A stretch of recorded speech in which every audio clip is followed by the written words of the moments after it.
Bonjour Kwame. Bonjour Coralie. Bonjour chère Provinoise, chers Provinois. Alors Kwame, la campagne suit son cours actuellement. Je pense que comme moi, tu as entendu beaucoup de choses qui suscitent des interrogations vis-à-vis de la population, de nos administrés. Et il a paru légitime avec l'ensemble des colistiers qu'on puisse aujourd'hui prendre la parole et puis apporter un éclairage, tout au moins à répondre aux questions qu'ont nos habitants. Bonjour chères Provinoises, bonjour chers Provinois.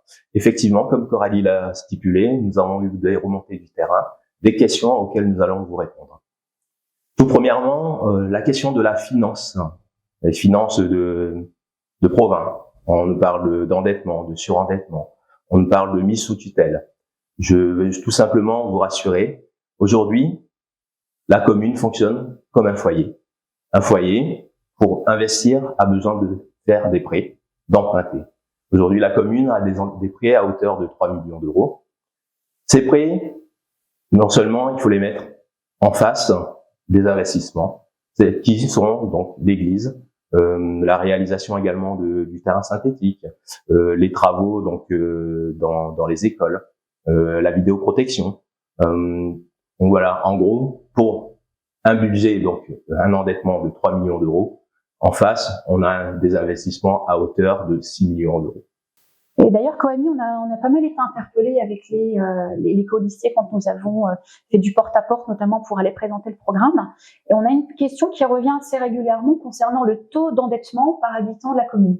Est-ce que tu peux nous en dire un peu plus sur ce taux d'endettement? Oui, effectivement, le taux d'endettement de la commune aujourd'hui est équivalent à une commune de la même strate. Effectivement, vous avez pu le remarquer dans des tracts ou des programmes où on faisait des cas avec des graphiques criards sans source d'une augmentation également donc de ce taux. Et ce taux aujourd'hui a été multiplié par 3. Effectivement, comme je le disais, il faut mettre ça en face du dynamisme de la ville. En 2022, de mémoire, le seul investissement qui était encore le gros investissement réalisé était la salle Prévert. À aujourd'hui, quand vous regardez tout ce que nous avons réalisé, il est normal que ce taux d'endettement par habitant ait augmenté, car comme je le répète, nous avons effectué des emprunts qui ont permis d'investir, et donc forcément cet investissement génère un taux donc par habitant qui a augmenté. D'ailleurs, à ce titre, c'est vrai que sur la salle Prévert réalisée en 2022, on emporte encore aujourd'hui en fait un emprunt. Oui. Sur cette salle. Tout à fait, oui. Il faut savoir que nous avons également récupéré des emprunts depuis de l'ancienne municipalité que nous continuons à payer. D'ailleurs, de mémoire, un emprunt doit s'éteindre en 2027, donc qui va faire baisser donc le remboursement de l'emprunt de la commune. Il faut savoir aussi, comme tout foyer, on a une capacité d'emprunt, donc on ne peut pas emprunter si nous n'avons pas les capacités de les rembourser. Alors Kwame, nous avions fait également l'acquisition durant ce mandat de la grande maison située rue Nationale, aujourd'hui que nous remettons effectivement en vente. Est-ce que tu peux nous en dire un peu plus là-dessus, parce qu'on entend différents sujets, différentes interrogations sur pourquoi avoir acheté finalement pour revendre, finalement avec toujours aujourd'hui en fait un endettement qui est sur cette maison. À partir du moment où la maison n'est pas vendue, forcément l'emprunt continue à courir avec les intérêts. Est-ce que tu peux apporter un éclairage sur cette situation? Oui, tout à fait. Effectivement, nous avons fait l'acquisition de cette maison, la maison dite d'Elferrière, en plein centre-ville. Cette acquisition est une aubaine. Une aubaine, pourquoi? Parce qu'aujourd'hui, quand nous sommes arrivés en 2014, nous avons hérité donc d'un immeuble qui a été construit sur anciennement le Gros, chez Gros, on l'appelait comme ça, et donc qui a étouffé le centre-ville. On s'est mis en fait d'accord et on s'est promis de ne plus avoir en fait d'immeubles en centre-ville afin d'avoir un cœur de ville respirant. Cette maison s'est présentée à nous et nous avons pu du coup faire un prêt pour l'acquérir. Cette acquisition, elle a eu plusieurs débats, plusieurs projets, et au final, nous la remettons en vente aujourd'hui. Mais encore une fois, on ne vous dit pas tout dans les programmes. Cette maison est mise en vente à un prix de 684 000 euros. L'acquisition a été donc de 784 000 euros. Et oui, là, oui, vous allez vous dire, ah oui, effectivement, on vend la maison à perte. Non, nous ne vendons pas cette maison à perte, parce que cette maison bénéficiait d'un parc en centre-ville de 2000 mètres carrés, et nous allons conserver plus de 1000 mètres carrés. Je vous laisse faire un rapide calcul. 1000 mètres carrés en centre-ville de province, c'est environ 200 000 euros aujourd'hui. Si nous ajoutons les 200 000 euros au coût de vente de cette maison, nous sommes à plus de 800 000 euros. Donc, il n'est pas judicieux de dire que nous vendons cette maison à perte, car au final, nous gardons une partie de parc en centre-ville. De plus, ce parc que nous allons garder va nous permettre de faire une transition vers les écoles et d'avoir donc un lieu de passage du côté sud de Provins vers les écoles. C'est pour ça, si je peux me permettre également, Kwame, pour rebondir, c'est très bien, tu me donnes une belle transition aujourd'hui et je vais me permettre de parler au nom de Serge, qui dans l'ancienne équipe également en fait avait en charge la prévention et également les écoles. En termes de prévention, cette idée de pouvoir conserver et cette volonté de conserver un espace de verdure va permettre effectivement à nos familles d'accompagner leurs enfants à l'école. Ça va permettre également de désengorger davantage la circulation avec les véhicules. Alors, il est vrai qu'on avait déjà travaillé, Serge Léniel avait déjà travaillé donc en coordination avec les enseignants, avec les directeurs, notamment en fait sur la fluidification en fait du trafic et comment permettre cette fluidité au niveau du trafic routier. C'est également travailler sur un horaire alterné au niveau de l'accueil et de la sortie des écoles. Donc voilà, et ça c'est un projet aujourd'hui dont une partie a pu être réalisée donc sur les 3 dernières années du précédent mandat, et aujourd'hui encore avec plein de projets qui étaient sous peu de voir le jour, avec un diagnostic notamment qui a permis, en collaboration donc avec le chef d'établissement, en collaboration avec les enseignants, avec les parents d'élèves, de pouvoir construire, de pouvoir envisager ensemble. C'est vraiment en fait une participation de la société aujourd'hui, de manière collégiale, de trouver des solutions, des réponses aux différentes interrogations pour faire en sorte que nos enfants puissent aller à l'école aujourd'hui en toute sécurité. Effectivement, je rejoins exactement tous ces points-là. Ces points, effectivement, donc ont été donc initiés par la MEL, qui s'appelle le PDES, donc un plan donc de mobilité, donc pour les enfants, donc pour aller à l'école. Et nous avons également, je vais même rebondir sur les éléments donc de cette transition que nous cherchons à mettre en place pour aller à l'école, pour désengorger les parkings, pour donc faciliter l'accès. Je vais rebondir sur le projet donc Cœur de Ville, qui aujourd'hui aussi suscite des échanges, des informations. Le projet Cœur de Ville a été initié donc depuis notre arrivée au second mandat, sur lequel nous travaillons, et aujourd'hui nous avons la possibilité donc de le réaliser avec donc un budget qui est alloué par la MEL de 1,9 million d'euros, totalement pris en charge par la MEL. Reste en charge donc tout ce qui est enfouissement des réseaux qui sera pris par la commune. Également dans ce projet, nous allons avoir plusieurs phases. J'entends dire qu'il n'y aura plus de parking, que les commerçants ne pourront plus avoir de véhicules devant chez eux. Il n'en est rien. Dans le projet, un parking exactement de 33 places sera réalisé à la place de la maison qui a brûlé. Cette maison donc a été acquise et donc retransmise à la MEL qui va effectuer les travaux.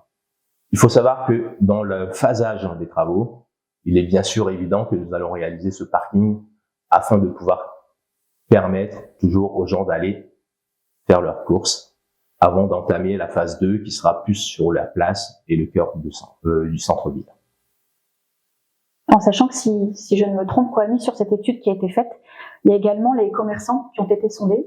Tout à fait. Voilà, dans ce projet effectivement d'aménagement cœur de ville, il est à porter à la connaissance également que tout sera mis en œuvre, tout a été pensé également pour que les commerçants ne puissent pas aujourd'hui souffrir des aménagements qui seront opérés. Tout à fait. Effectivement, oui, il y a eu une démarche de la MEL à ce sujet. Ça s'appelle un diagnostic en marchant, où des personnes de la MEL se rendent sur place, vont voir les commerçants, leur font part donc du projet du cœur de ville et recueillent les éléments, ce qui a d'ailleurs permis de pouvoir remettre des places donc devant quelques commerces, même s'il y a une place de 33 places qui va être effectuée. Et donc cet élément donc a été pris en compte pour la réalisation future, sachant que c'est un projet qui sera bien sûr exposé. Donc là, on a eu donc l'accord pour un début de chantier 2024. Mais avant ça, il y a toujours un affinage, il y a toujours une phase d'affinage qu'on va voir les commerçants. On va donc repeaufiner pour pouvoir en fait, avant de lancer ce projet. Alors Kwame, tu me parles de diagnostic justement, c'est vraiment un terme qui me plaît bien. Parce que dans cette volonté en fait d'avoir une participation démocratique de la population, je tiens à souligner, c'est des interrogations que beaucoup ont eues concernant en fait, je pense. Alors on l'a vu dans la foire aux questions qui était mise à disposition. Nous l'avons également eu lors de nos passages concernant le relais d'assistante maternelle qui s'appelle en fait, alors aujourd'hui qui ne s'appelle plus en fait le relais d'assistance maternelle, mais qui s'appelle relais petite enfance.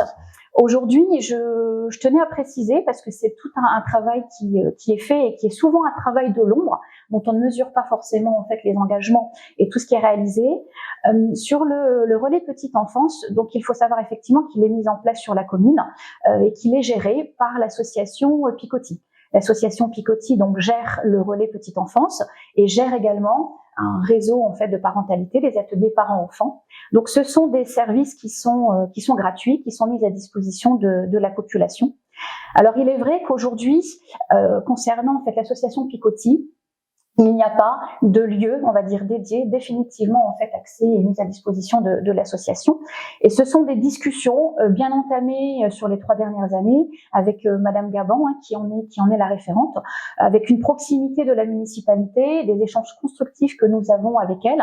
Et dans le cadre de ce diagnostic, donc tu évoquais, nous avons mis en place donc et voté de manière unanime lors du dernier conseil municipal en novembre une convention territoriale globale que nous appelons en fait CTG, qui vise aujourd'hui en fait sur le secteur à créer un partenariat entre la municipalité, les acteurs locaux et la caisse d'allocation familiale, dont l'objectif est de pouvoir mesurer aujourd'hui l'offre proposée à la petite enfance, à la jeunesse et également aux adolescents, dans le but de faire un état des lieux, de voir comment ça se passe aujourd'hui, et avec une volonté de toujours vouloir en fait diversifier l'offre et l'augmenter. Alors on parlait de participation démocratique, moi c'est quelque chose qui me va très bien parce que ce travail, nous l'avons fait donc avec un relais, ce diagnostic en fait le relais de la CAF et également avec un référent qui permet aujourd'hui, nous avons un questionnaire qui est envoyé aux différentes familles par l'intermédiaire de l'association Picoty, plusieurs questions étaient soulevées. C'était aujourd'hui au niveau de la composition des foyers, avez-vous des enfants? Quelle est la tranche d'âge de vos enfants? Quel est le mode de garde utilisé? Et ce diagnostic, donc nous avons eu 150 retours de familles sur ce diagnostic. Donc il a été mis en évidence que finalement le relais petite enfance n'était pas forcément connu en fait de tout le monde. Les actions, les activités proposées n'étaient pas connues. On a un constat qui a été fait parce que la CAF parallèlement en fait à ce diagnostic réalise une étude démographique. Donc sur cette étude démographique, il faut savoir qu'aujourd'hui nous avons 1116 enfants sur la commune âgés de 0 à 18 ans. Donc c'est un peu plus d'un quart de la population, ce qui est relativement en fait élevé aujourd'hui. On a sur 4 ans une augmentation de 50% des familles monoparentales. Et on a également sur 4 ans aujourd'hui plus de 56% d'augmentation d'enfants qui bénéficient en fait d'une allocation d'enfants handicapés. Donc c'est quand même aujourd'hui des éléments, un changement, on va dire, de population qui est avéré sur la commune. On a en parallèle aujourd'hui une grande majorité des enfants qui sont également gardés par des assistantes maternelles, avec aujourd'hui un effectif qui s'amoindrit et également un vieillissement, on va dire aujourd'hui, de la profession.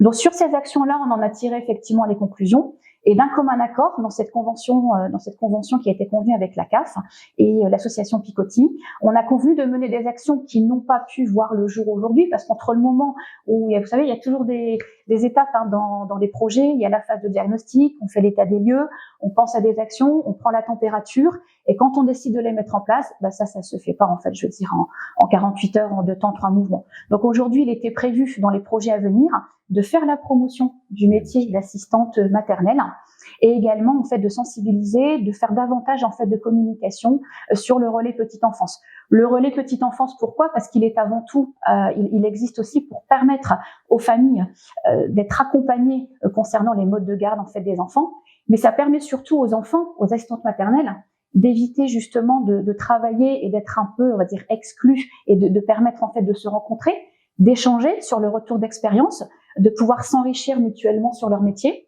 Et ça permet également aux enfants, aux parents, de bénéficier d'ateliers pédagogiques qui permettent également à l'enfant de rencontrer d'autres camarades et de permettre une sociabilisation au sein de la société. Et donc forcément, je rebondis également là-dessus pour en fait parler de la demande qui a été faite, sachant donc par rapport à un lieu, trouver un lieu adéquat pour ce relais de petite enfance. Effectivement, il y avait un lieu, donc l'ancien RAM, qui n'est plus aux normes et sur lequel on doit travailler.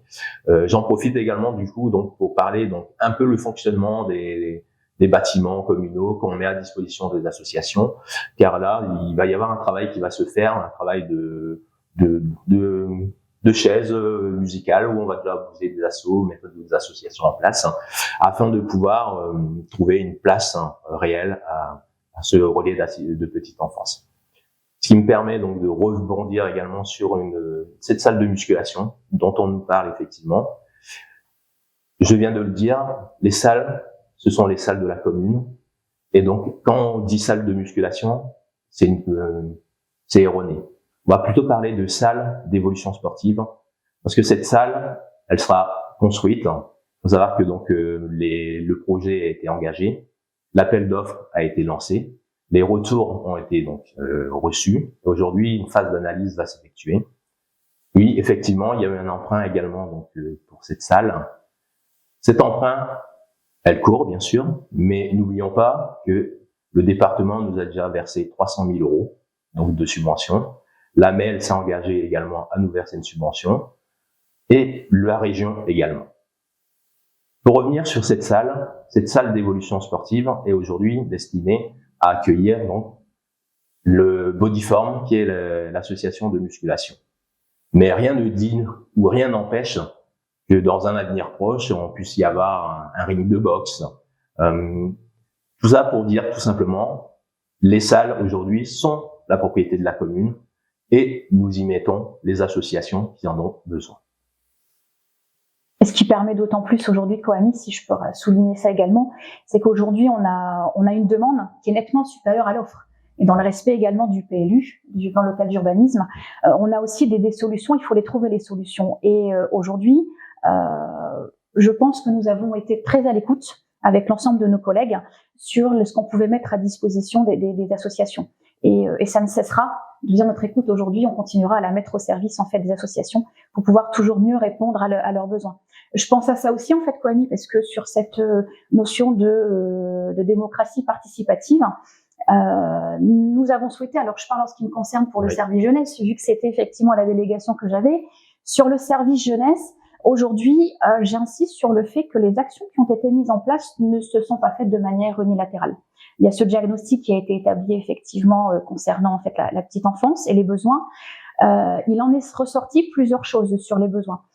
Les parents, les familles ont évoqué également des choses périscolaires, je pense notamment en fait à la garderie et l'amplitude horaire. Je tiens à souligner qu'en termes d'amplitude horaire aujourd'hui, nous avons au regard des communes avoisinantes aujourd'hui l'amplitude horaire la plus élargie en termes d'accueil. Mais encore une fois, nous sommes à l'écoute, nous réfléchissons pour mener des actions en fait de révision de cette offre en fait de service au niveau de la garderie. Au niveau également en fait des jeunes, nous avons mis en place récemment des ateliers d'anglais qui, encore une fois, étaient on entendait, ça serait bien que vous puissiez mettre en fait des ateliers d'anglais. Il a encore été une volonté de la municipalité de ne pas décider de prendre une décision hâtive qui soit exclusivement celle de la commune, mais de générer. Donc un questionnaire a également été mis en place, un sondage a été effectué pour pouvoir mesurer quelles étaient les attentes et si vraiment ce besoin reflétait un réel besoin manifesté par une majorité des Provinois. Et là, nous avons une transition toute trouvée pour que je puisse vous parler donc de l'extension du restaurant scolaire. Effectivement, sous l'impulsion de Coralie, nous avons donc mis au projet l'extension du restaurant scolaire, qui aujourd'hui se passe à Prévert. Donc pour aller à Prévert, nous mettons en place des bus. Donc tous ces coûts mis bout à bout font qu'aujourd'hui l'extension de cette cantine est vraiment primordiale et elle va s'effectuer, elle se déroulera en fait plus à la restauration actuelle qui va être étendu entre donc l'école et la restauration. Il était question également de savoir si on bougeait la pétanque de place. Ce sont des réflexions à plus long terme. Je ne sais pas si Coralie a quelque chose à rajouter par rapport peut-être au nombre, à la fréquentation donc à la fréquentation effectivement de la cantine. Nous avons un nombre accru aujourd'hui en fait d'enfants qui bénéficient du service en fait de restauration scolaire.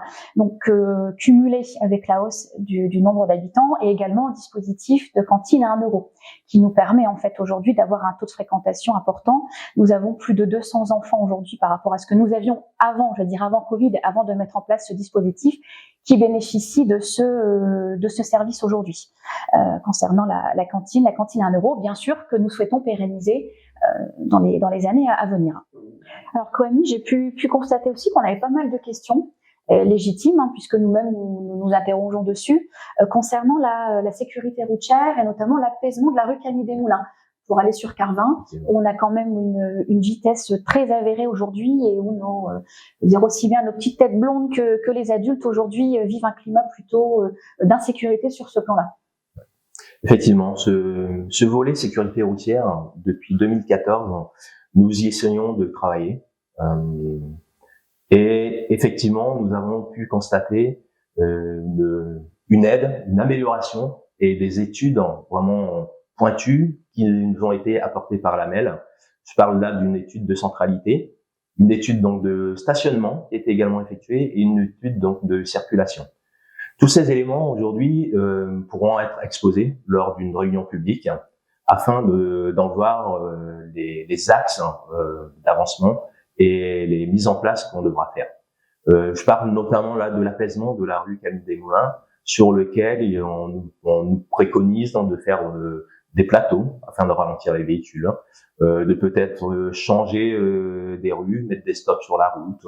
Voilà, il y a plein d'idées qui sortent.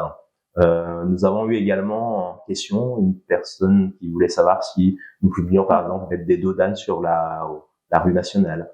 Alors, je dirais les dodanes, certes, mais voilà, pour moins de nuisances, les dodanes ne sont malheureusement pas la meilleure solution. Ce qui est préconisé par contre par l'AMEL, c'est un apaisement de la vitesse, car dans l'étude de circulation, on peut voir selon les rues que là où on doit être à 50 km/h, des fois on est à 58, et l'apaisement de la vitesse à 30 km/h va permettre de baisser cette vitesse. Nous allons également donc dans cette étude pu nous rendre compte des cheminements, notamment de nos élèves, donc que ce soit des passages piétons qui sont mal positionnés, donc du côté de Charles-Vion, qui sont également donc remontés donc dans cette étude à voir comment les modifier. Et également la rue Gambetta qui est empruntée en sens unique par nos écoliers, enfin plutôt là les collégiens qui rentrent du collège à vélo, qui remontent la rue Gambetta à contresens. Donc là aussi un aménagement donc pour les vélos sera mis en place. Il faut savoir que tout ce volet d'études nous permet aujourd'hui d'avoir un abondement de subventions de 500 000 euros qui vont nous permettre de faire des aménagements, de mettre des ellipses au sol, voilà, de un peu venir donner de la consistance et marquer en fait les rues pour pouvoir apaiser la vitesse. Et c'est d'ailleurs Coamy un diagnostic aussi qui avait été fait, qui était sur le point de sortir. On en a parlé un peu tout à l'heure, mais je vais peut-être un peu me parler davantage sur les projets que Serge avait sur ce volet de la sécurité, notamment dans la rue Léon Blum, au niveau des écoles, de pouvoir envisager en fait une rue fermée en fait au moment de l'ouverture et la sortie, de l'entrée de la sortie de nos enfants. Donc ça, c'est un projet également aussi en concertation toujours avec les enseignants, avec les parents d'élèves et chefs d'établissement, avec un questionnaire qui sera, on l'espère, mis prochainement à disposition en fait des familles pour qu'elles puissent en retour nous faire part de leurs attentes et que ce projet au final puisse être co-construit ensemble. Encore une fois, nous n'avons pas pas la prétention en fait aujourd'hui d'avoir des décisions de manière unilatérale. Nos choix ne sont pas forcément exclusivement les bons et fort heureusement. Et on a besoin aujourd'hui de ce retour. On a besoin d'avoir les remontées des parents, des familles, quelles sont leurs attentes sur ce volet-là. Et l'idée, c'est vraiment aujourd'hui de partir sur un projet partagé par tous. Voilà. Effectivement, donc ce volet, donc sécurité, englobe également donc toute la partie sécurité donc des écoles, où là notamment on parle donc comme disait Coralie de la rue donc la rue aux enfants, donc qui est une rue fermée à des heures bien précises, parce que on a déjà mis des choses en place, on a sécurisé tout un côté depuis 2014 en mettant des barrières pour sécuriser les enfants, mais là on doit encore aller plus loin parce que cette rue aujourd'hui c'est une rue qui dessert la zone d'activité au fond. Et pour l'avoir vu à plusieurs reprises, cette rue, des fois à 9h, on se retrouve avec le tracteur qui doit aller donc au champ, les livraisons qui doivent aller donc à la maison donc ou à la restauration, plus tous les véhicules qui doivent se rendre dans la zone d'activité. Donc effectivement, une réflexion qui sera appuyée par donc tout ce qui sera remonté des questionnaires qui vont permettre justement de prendre la bonne décision. J'ai également donc dans cette partie volet donc sécurité volet étudiant, on a parlé de stationnement. Il faut savoir que la partie stationnement avait également sous l'impulsion de Coralie, nous avons donc mis en place déjà devant tous les écoles tous les points de stationnement à moins de 5 minutes afin d'inciter aujourd'hui ce changement de comportement, de pouvoir se garer et se rendre à l'école à pied. Donc tous ces éléments-là ont été mis en place. Pareil, l'étude de stationnement nous montre aujourd'hui, alors l'étude n'a pas été réalisée sur toutes les rues, donc on communiquera les rues sur lesquelles ça a été réalisé. On parle donc également donc du pôle de gare, donc de la gare jusqu'à la rue nationale avec quelques rues adjacentes. L'étude nous montre qu'aujourd'hui nous avons un boni de 19 places, parce que voilà, l'étude a été menée, les enquêtes ont été faites, les mesures de véhicules ont été effectuées. Donc voilà. Je reviens sur le pôle de gare. Le pôle de gare, effectivement, déjà depuis le premier mandat, nous essayons d'avoir un beau pôle de gare qui est l'entrée et l'arrivée en fait du train de notre belle commune. Ce terrain est concomitant à Beauvin et à Provins, et également il faut y associer la SNCF. Donc nous avons donc lors de l'étude de stationnement vu tous ces éléments-là et émis et réémis le fort souhait que l'AMEL puisse nous aider dans cette mise en place d'un pôle de gare avec un parking adéquat pour accueillir tous les voyageurs. Néanmoins, Provins a ouvert la salle Prévert depuis X années pour permettre en fait de désengorger ce parking de la gare en permettant à tout riverain ou toute autre personne de se garer sur la salle Prévert pour pouvoir voyager tranquillement. Alors, tu évoquais, Coralie, le volet sécurité, notamment sécurité vraiment au niveau de la sécurité routière pour nos enfants. Je me permets de rebondir là-dessus. J'en ai discuté avec Serge, on en avait discuté aussi avec l'ancienne équipe et les nouveaux talents en fait qui ont accepté de nous rejoindre aujourd'hui. La sécurité en fait des enfants, pour nous, donc je vous l'ai redit en début, c'est aujourd'hui une proportion de la population assez forte et c'est notre avenir, les enfants aujourd'hui. La sécurité passe aussi en fait par la sécurité dans nos écoles. Nous avons mis en place dans le cadre en fait du plan Vigipirate. Nous avons retravaillé également aujourd'hui dans le cadre de ce plan Vigipirate une étude pour pouvoir sécuriser en fait nos locaux, nos écoles en fait sous alarme. Nous avons peu de temps avant effectivement notre démission.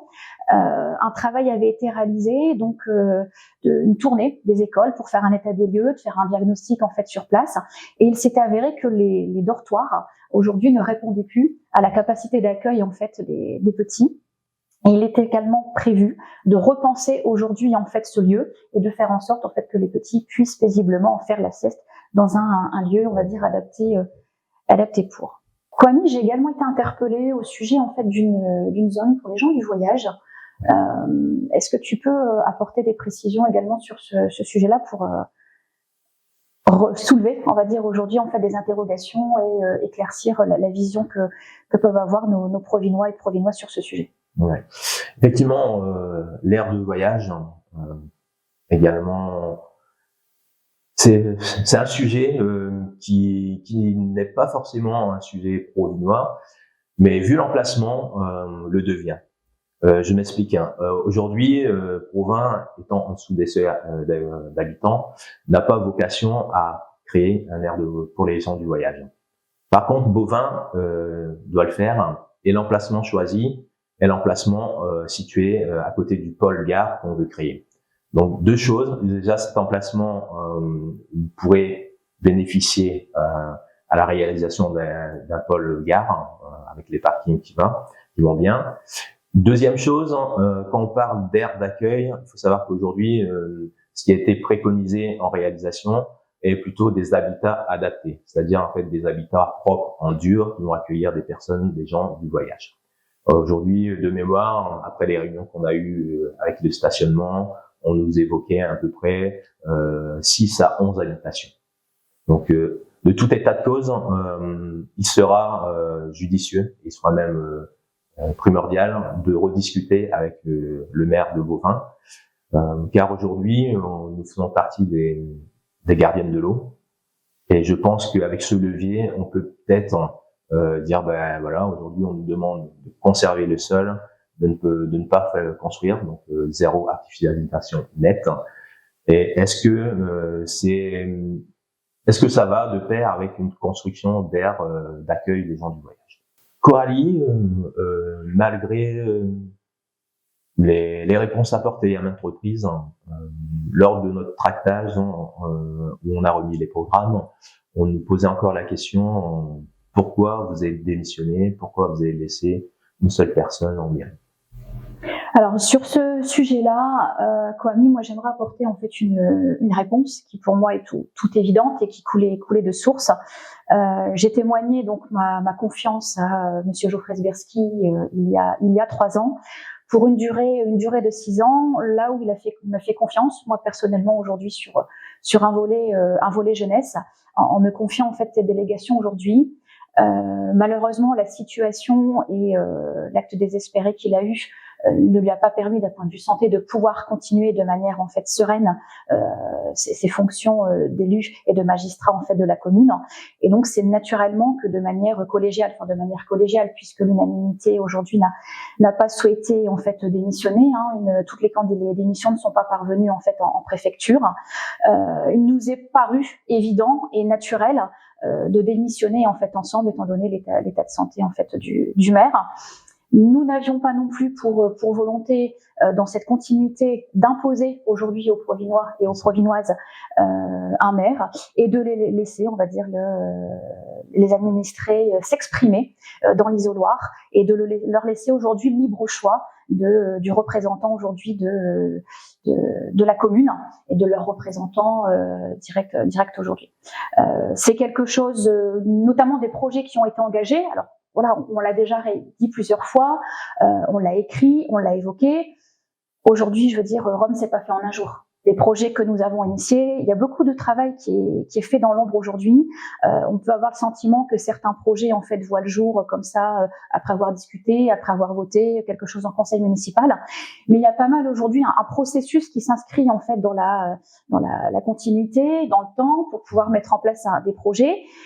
Et pourquoi nous avons souhaité du coup aujourd'hui sur une bonne partie en fait de l'équipe ensemble repartir, pour la simple et bonne raison que Monsieur le maire n'est plus là aujourd'hui. Donc nous avons souhaité, je le redis, que vous puissiez en fait être libre de choisir le maire de votre commune.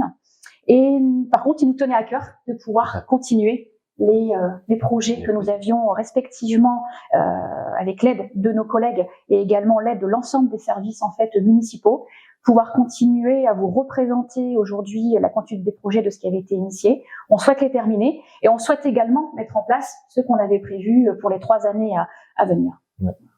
Effectivement, je reviens juste sur le point donc de démission. Il faut savoir que, comme monsieur le maire démissionne, le conseil n'étant plus au complet, tout le monde, donc on doit repasser par les votes. Ceci étant dit, si tous les élus avaient démissionné, donc la préfecture mettait en place donc une délégation spéciale afin de régir la vie donc de la commune jusqu'aux prochaines élections et à l'installation du conseil, ce qui permettrait à toute tous les candidats de pouvoir mener leur campagne en toute impartialité, sans avoir à jouer sur la mairie ou l'utilisation de la mairie qui pourrait permettre à certains candidats ou à certains candidats de pouvoir se mettre en avant plus que d'autres candidats.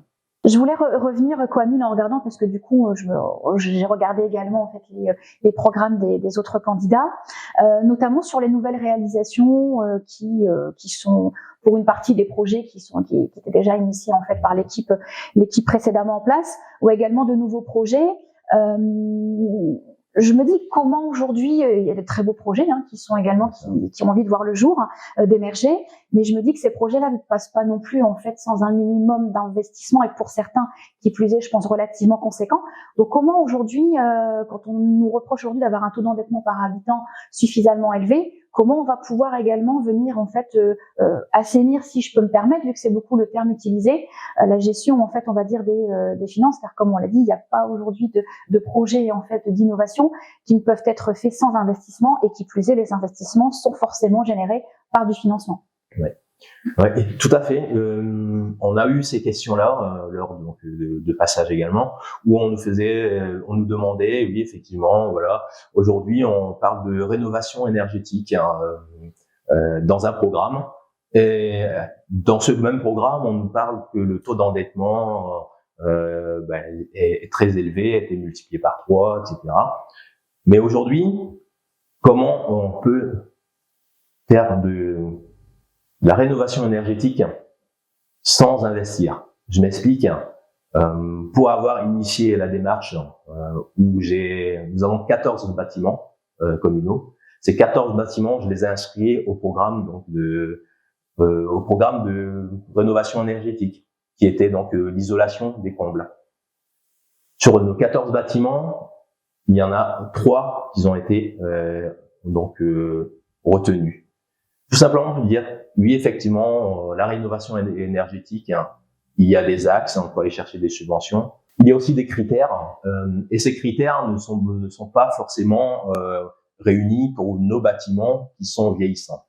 Donc la rénovation énergétique, aujourd'hui, comme elle vous est présentée, va forcément nécessiter de l'investissement pour venir faire des travaux dans les bâtiments communaux. Dit Coralie, j'ai aussi vu passer qu'il fallait renforcer nos relations avec les écoles. Que peux-tu nous dire là-dessus? Alors, renforcer nos relations avec les écoles, c'est plutôt une question qui me surprend, parce que sur ces 3 dernières années, je veux dire aussi bien, d'ailleurs toi, Kwame, Serge, qui était délégué effectivement à l'éducation, et moi-même aujourd'hui, étant on va dire les intermédiaires, les ambassadeurs en fait aujourd'hui de la relation de proximité avec nos écoles. Une présence de la municipalité a toujours été là lors des conseils d'école, avec des échanges plutôt enrichissants. Je tiens quand même à souligner que les conseils d'école, la municipalité n'a pas obligation d'y assister, et ça a toujours été une volonté commune de pouvoir partager ensemble sur des sujets en fait qui touchent les enfants sur le temps scolaire, et également périscolaire, extrascolaire. Donc c'est pour ça que je suis d'autant plus surprise, parce que, je le répète encore une fois, vous allez dire ce que je dis est redondant, mais on construit ensemble, on n'agit pas seul. C'est vraiment aujourd'hui des décisions collégiales qui sont prises. Je pense, Kwame, on a mis en place l'année dernière le week-end des droits de l'enfant. Les écoles ont été conviées, les enseignants ont été conviés, et d'ailleurs ont participé à ce week-end des droits de l'enfant de par les actions menées avec leurs élèves, et également sous l'impulsion des associations de parents d'élèves. On les sonde là encore une fois, on l'a répété tout à l'heure, sur la sécurité et la prévention, donc ils sont également sondés. Et puis, je pense, après, là, j'ai pas exactement tous les chiffres en tête quand même, mais on est suffisamment présent en termes de municipalité sur tout ce qu'on apporte aux enfants et au bien-être de nos enseignants, que ce soit effectivement au niveau du matériel mis à disposition, au niveau des infrastructures. Alors certes, on pourra toujours effectivement innover, mais entre des coûts de rénovation de bâtiments aujourd'hui et raser l'ensemble des bâtiments pour reconstruire aujourd'hui, l'investissement n'est pas du tout le même là-dessus. Donc c'est également des sujets qui sont à réflexion et qui ne sont pas passés inaperçus et qu'on souhaite occulter pas du tout. On est juste en train, comme tout être humain, de pouvoir mesurer le pour et le contre, Et il y aura tout le temps pour une partie effectivement de la population qui va être attachée à un certain sujet, une autre partie pour qui un autre sujet va plus parler. Donc voilà, on ne pourra jamais contenter tout le monde, mais l'écoute, enfin moi je pense que l'équipe peut être fière et peut l'affirmer, que l'écoute vis-à-vis du corps enseignant, nous sommes présents. Enfin, je vois encore pas plus tard qu'aujourd'hui à les rencontres sportives inter-écoles. À quoi de plus beau aujourd'hui d'avoir jonglé les associations sportives, la municipalité et nos écoles, aussi bien privées que publiques, sur un événement en fait aujourd'hui qui est au cœur de la ville et qui contente tout le monde. Alors Kwame, dis-moi, dans les programmes aujourd'hui des autres listes, y a-t-il des projets qui t'ont interpellé en fait sur quel que soit le domaine en fait Oui, il y a certains projets qui m'ont interpellé, d'autant plus que ces projets existent déjà. Il aurait juste fallu se renseigner auprès de la mairie. Je parle par exemple de mise à disposition d'appâts pour les rats, des feux sonores pour les personnes malvoyantes, des relations avec la gendarmerie. Celle-là, elle m'a plutôt donc un peu interloqué, puisque si la personne se renseignait, depuis que nous avons mis en place la vidéoprotection, nous sommes la commune donc dans le secteur avant une vidéoprotection. Les gendarmes sont quasiment donc avec une réquisition tous les 2 jours en mairie. Et je pense que voilà, la relation est bonne. Alors dire qu'on va améliorer la relation, je ne vois pas comment en fait. Et d'ailleurs, sur ces projets-là que tu évoques, qui existent en fait et qui ne sont peut-être pas portés à la connaissance de tous ou connus, je pense notamment au permis.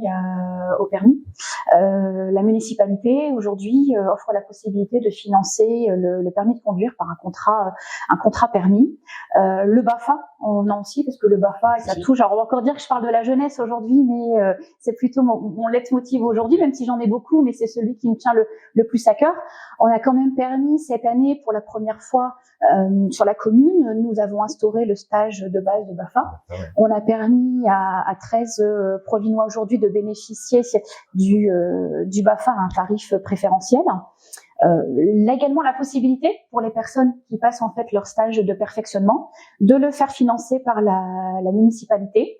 Et puis sur les jeunes, nous avons mis en place les kits scolaires pour les plus jeunes qui faisaient la rentrée au CEP. Nous avons mis en place la calculatrice offerte pour nos enfants en fait qui font l'intégration au collège.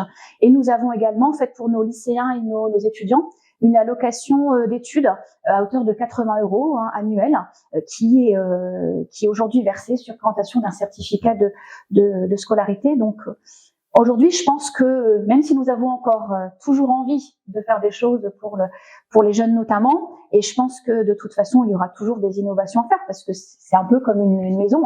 La maison, on y vit, je veux dire, on avance dans le temps, il y a tout le temps des modifications à faire, que ce soit de l'agencement, que ce soit des travaux. Je pense qu'en fait, aussi bien pour nos jeunes que pour dans la commune, il y a tout le temps en fait d'innovations à apporter et il faut aujourd'hui apporter ces innovations aussi bien en fonction des évolutions de la société, de l'évolution économique également.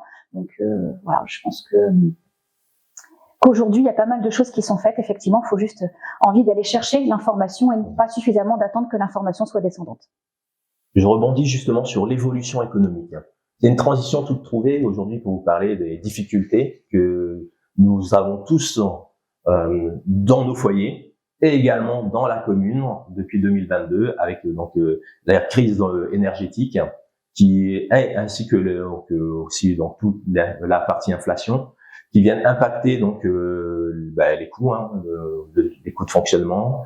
Et soyez assurés que nous allons également travailler sur toute cette partie fonctionnement pour pouvoir donc venir baisser ces coûts. Je reviens également là-dessus concernant la partie notamment les axes que nous avons déjà pu initier lors du précédent mandat ou du mandat en cours sur lequel nous avons arrêté, où nous avons mis en place l'extinction des lampadaires, où nous avons commencé à équiper les écoles, les robinets de mousseurs pour faire des économies. Là, nous allons encore aller plus loin, puisque avant de démissionner, nous parlions justement de reprendre en charge par les services techniques une prestation qui était la tonte des espaces verts, qui était dédiée à une société que nous allons reprendre en interne pour justement aussi économiser ces coûts-là. Nous avons plein d'axes de travail pour venir économiser et assainir le fonctionnement de la commune. Il y a quand même un sujet d'actualité là qui nous a tous concernés ces derniers temps. On en parle encore maintenant et je me dis que est-ce qu'un jour finalement on va voir l'aboutissement de ce sujet concernant les poubelles. C'est vraiment un sujet qui préoccupe beaucoup de Provinois. Bon, c'est un sujet qui relève de la MEL, mais justement pour l'intégration de notre commune à la MEL, Kwame, Oui. qu'est-ce que tu en penses? Alors l'intégration de notre commune à la MEL, si ce n'est que à part ces éléments, donc les poubelles, ces fameuses poubelles, juste un focus dessus. Il faut savoir que avant d'intégrer la MEL, nous étions 5 communes de l'ex-CCHD et ces 5 communes malheureusement n'étaient pas prévues dans la planification des poubelles. Donc ça c'est un peu fait à la hâte, d'où la société s'est retrouvée tout simplement submergée, donc à déployer en un temps court ces 5 communes qui n'avaient pas été planifiées avant notre entrée à la MEL. D'une façon générale, la MEL aujourd'hui, il faut y être. Je dis il faut y être. Certaines personnes en ont peur parce qu'effectivement c'est une grosse machine.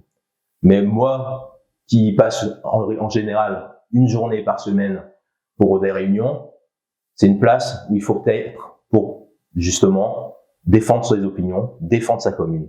Si on n'y est pas, forcément, on passe à la trappe. Je parle de ça avec l'ex-CCHD. En un mandat de 6 ans, j'ai eu 1 rue et demie de refaite. Depuis qu'on a la MEL, compte tenu de nos relations, de nos échanges fréquents, du plan pluriannuel d'investissement, on a déjà obtenu 8 rues de refaite à neuf. Tous ces éléments-là viennent concorder ce que je dis. Il faut être présent, il faut faire des demandes, il faut insister, il faut mettre en avant sa commune. Et on va même plus loin. Aujourd'hui, j'ai parlé donc des études que nous avons pu bénéficier. Il faut savoir qu'une étude est payante. Entre 15 000, 30 000, 40 000, selon ce qu'on va faire. Une étude de centralité, une étude donc de circulation, une étude donc de stationnement. Toutes ces études aujourd'hui ont été prises en compte par la MEL. Nous bénéficions vraiment de services au top à la MEL, des services d'ingénierie, des services de paysagistes, que j'espère vous allez pouvoir découvrir lors de la mise en place du centre-ville, le projet Cœur de Ville. Oui, Coralie, nous avons eu également des interrogations sur la partie PMR, sur l'inclusion en général.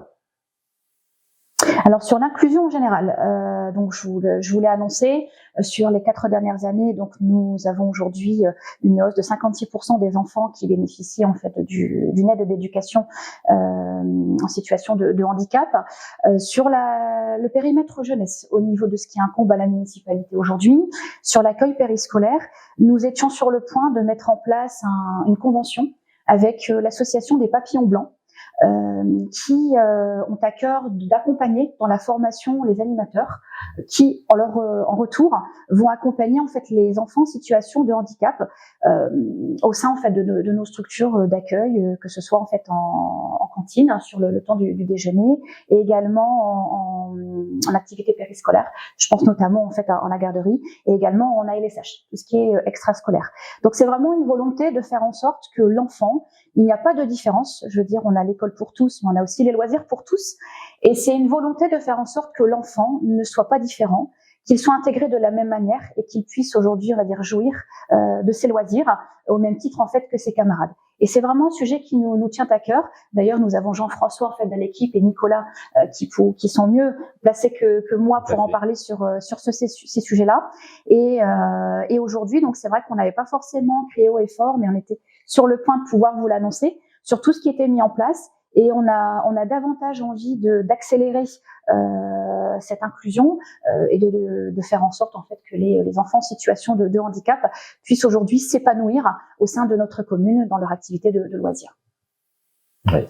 Effectivement, concernant cette partie donc inclusion, comme Coralie le disait, avec Jean-François et Nicolas, nous avons un nouvel œil. C'est-à-dire qu'aujourd'hui, quand nous sommes arrivés en 2014, il a fallu rapidement mettre en place tout ce qui était accessibilité PMR pour répondre aux normes, ce que nous avons fait, donc pour être en conformité. Et malgré cela, on s'aperçoit aujourd'hui qu'il y a encore quelques éléments, quelques lieux à aménager. dont Nicolas nous a parlé, notamment donc l'accès au cimetière qui est aujourd'hui en cailloux, peut-être revoir cet accès, l'accès aux jeux pour les enfants à mobilité réduite, donc peut-être à revoir aussi, l'accès simplement au sport, pouvoir regarder un match de foot, pouvoir regarder un match de basket. Tous ces éléments-là ont bien sûr été pris en compte et on va les étudier pour la mise en place de cette partie inclusion. Dit Coralie, nous avions également Antoine qui nous avait parlé de nos amis les bêtes. Comment pouvons-nous l'aider dans ce sujet? Alors c'est vrai qu'aujourd'hui, Antoine, tu as raison, comme il le soulignait, nouveau colistier dans l'équipe, donc nous apporte ce regard parce qu'il a une sensibilité particulière pour tout ce qui est animaux, et c'est des questions qui reviennent assez régulièrement. Comment aujourd'hui nous allons aussi donner place, plus de place, parce qu'il y en avait déjà, aux animaux dans la commune. Donc là aussi, c'est des sujets sur lesquels en fait nous avons une sensibilité également, et nous serons amenés donc à vous écouter, à ouvrir le champ des possibles en effectuant un diagnostic qui répondra aux attentes forcément des Provinois et Provinoises sur ce sujet-là, pour que nos amis les bêtes aujourd'hui aient également, comme vous l'appréciez en fait, une qualité de vie, un cadre de vie agréable sur Provins, que nos animaux également puissent apprécier ce cadre de vie. Ouais. Je rajouterai dans les questions, il était également demandé de remettre en fait des sacs à crottes.